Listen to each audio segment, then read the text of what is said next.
Hi, I'm Leon. And I'm Jared. And this is Disney Out Loud doing our review of A Million Little Things, episode number 12, The Rosary. So to start things off, the big thing this episode was Maggie is going to surgery.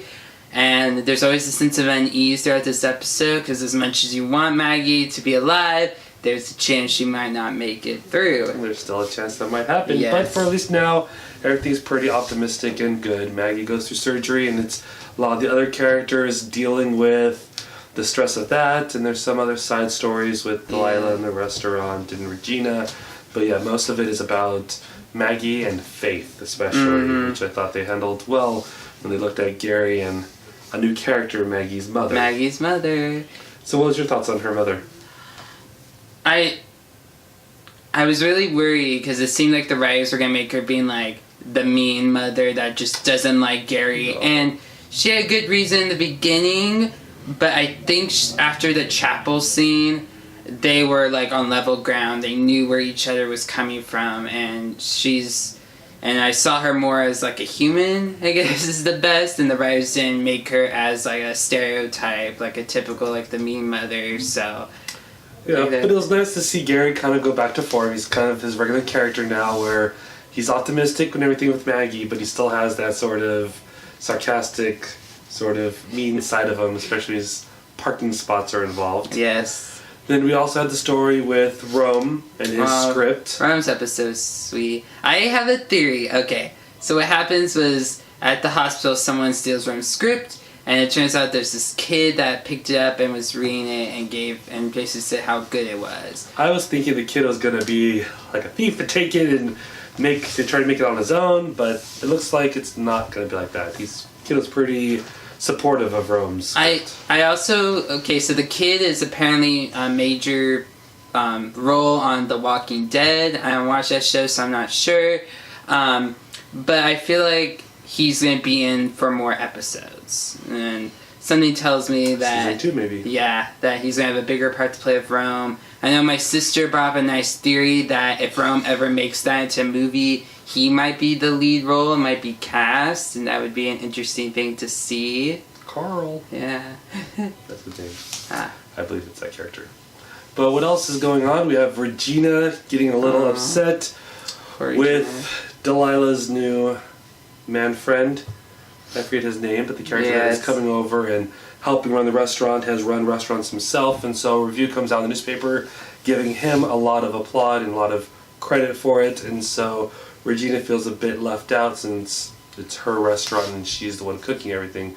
But I think it's just a bit more of misunderstanding maybe intentions. I think he's a pretty good guy, at least so far it seems like it. Yeah. And that it's, at the end he does put a lot of credit to Regina where it's due, that it's her restaurant and she's done a great job with it. Yeah. Other fronts, we have, once again, Theo saves the day. Yeah. We had a very scary scene where Eddie almost made a terrible mistake and go back to Catherine. But luckily Night Terrors and Theo saved the day from that kiss. I feel like the writers of the show just dropped the ball on that part because I felt like, especially the last two episodes, it was like, we're going to make it back together, and then the last second, it's like, nope, and I don't think, like, there was enough, what did I describe it, like, reasons why that change, like, suddenly happened. And I understand that. They've had this whole push of Eddie going towards Delilah. Even before the show begins, we see their romance, their love for each other, and I think the show's really just kind of dropped that. These last few episodes, 4 or 5 episodes, like, let's forget about that. Let's try to get Eddie back together with Catherine. And I really don't see the two of them as a good couple together. But I'm glad Theo was having nightmares about little fish that get eaten. Is that what it becomes? Shark meat? Talk about Theo, the scene where he tells his mom when he's... I can't remember the exact quote, but it's like when he says, like, oh, Dad would have done better or something. Yes, he has a bad day on a field trip. And poor Catherine does her best and does a great job chaperoning, but Theo's in a mood. Theo's a kid, so it's understandable. Yeah. And he just doesn't do well that day. And so he says some mean things to his mother, but he learns remorse. And he learns his lesson, and he saves the day once again. Yeah. Then, the last thing I think we should talk about is our bookends of the episode. We start off with Barbara Morgan, and we end with Barbara Morgan. That seems kind of like how the episode's been doing lately in the season. We get a little Barbara Morgan in the episode, but most of it is building the characters. So we have her as she comes in and she pretends to be Karen or some other... I think it was like Emily or something. Emily's imaginary person. From the 5K run. But she's worming her way into the household. And it's creepy, and especially like for Sophie, I'm like, don't let her into the house. This is a random stranger. And she sees Gary. I was so hoping Gary would catch her and would have been able to expose it, but of course, she leaves. But we still get the reveal at John's abandoned apartment, his old apartment, where she sees an old picture of John in his college days and recognizes the woman as Barbara Morgan, or at least Gary knows it.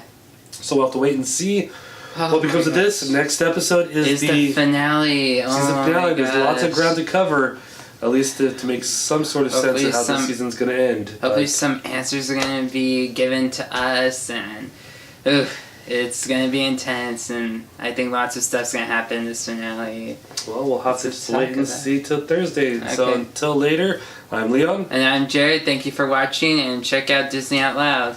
Bye. Bye. Thanks for watching Disney Out Loud. If you like what we're doing and want to see more, make sure to subscribe and like down below.